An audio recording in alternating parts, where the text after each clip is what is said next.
It's been a little while since I've seen you, so I want to ask you a question about the speech and the context for it. I mean, so many voters cited inflation and just their pessimism about the economy in exit interviews as we were watching the election.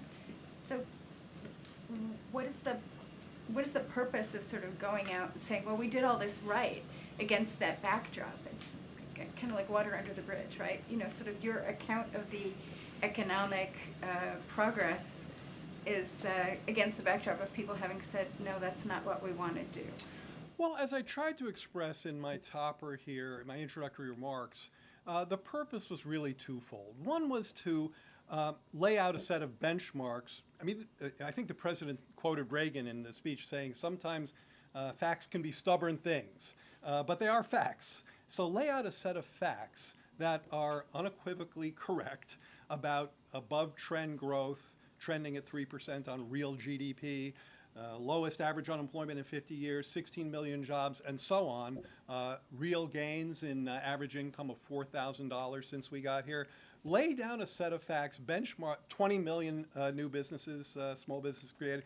Lay down a set of benchmarks against which the progress of the incoming administration should be judged. I mean, this is the incoming team, in no small part, ran hard against this economy, and so it's entirely possible that in some short amount of time they start making very different sounds about how they own these great results. And we wanted to be sure that we set down the benchmarks that the Biden economic agenda delivered. Secondly, how did we get there? So those are the benchmarks, but how did we get there? We certainly didn't get there with trickle-down economics. We got there with the new playbook that Karine and I referenced, and that's a playbook that invests in American workers. It invests in American bargaining power. It believes in union strength. It believes in fair competition. It believes in fair taxation and a more reasonable fiscal outlook. It believes in pushing back on concentrated corporate power. All of those parts of the Biden economic agenda got us to where we are in terms of the positive indicators that we had in this, that we outlined today. Now, at the same time, nobody is denying the inflation that you asked about, and in fact, the president hit that head on in two ways. One, first, he talked about our efforts to get inflation down. So remember in mid-June, you saw inflation peak, and after that, it turned around and came down pretty quickly to now it's within target, it's close to the Federal Reserve's target rate, and that's why you see them cutting rates.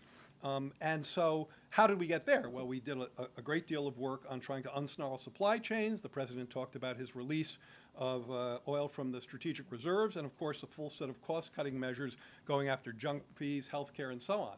The incoming administration has talked about repealing measures that would directly raise costs, not to mention adding a set of sweeping tariffs that would act like a national sales tax, pushing the wrong way on inflation.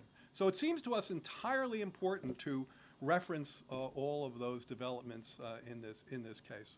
Can I just follow up? So, you know, given that there's this lag in the economy, like something happens and then there's a lag when you see the effect. You know, how long will it be before, say, Trump's tariffs sort of make themselves felt? Because you know, I think the White House itself looked at the possibility of repealing or removing the U.S.-China tariffs to sort of address inflation and realized there would be only a very modest impact. So okay, so first of all, what's your sure, I can prediction give for you the some lag, economics on that and the lag structure. First of all, it's really important in this conversation to distinguish between targeted tariffs that are designed to protect American industry and American taxpayers' investment against unfair overcapacity trade practices of the type that China has engaged in, with sweeping tariffs of multi-digit % tariffs on everything coming in from Europe and China. Totally different worlds. The first protects American producers.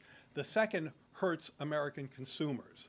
How quickly does that happen? Quite quickly. So let's talk about how a tariff works. And again, I think we've gotten some misguided explanations in this regard from the other side.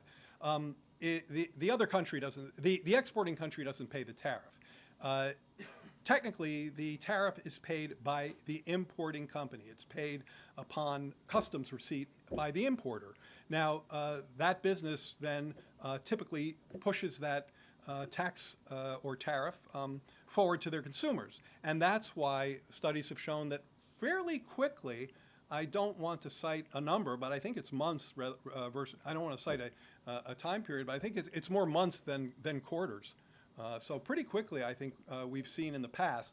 Oh, you know, it's a good example is the washing machine tariffs. That they hit very quickly. I think it was a matter of weeks or months before we saw the price effects on washing machines and on dryers, American dryers, even though they weren't tariffed. So the price effects work pretty quickly.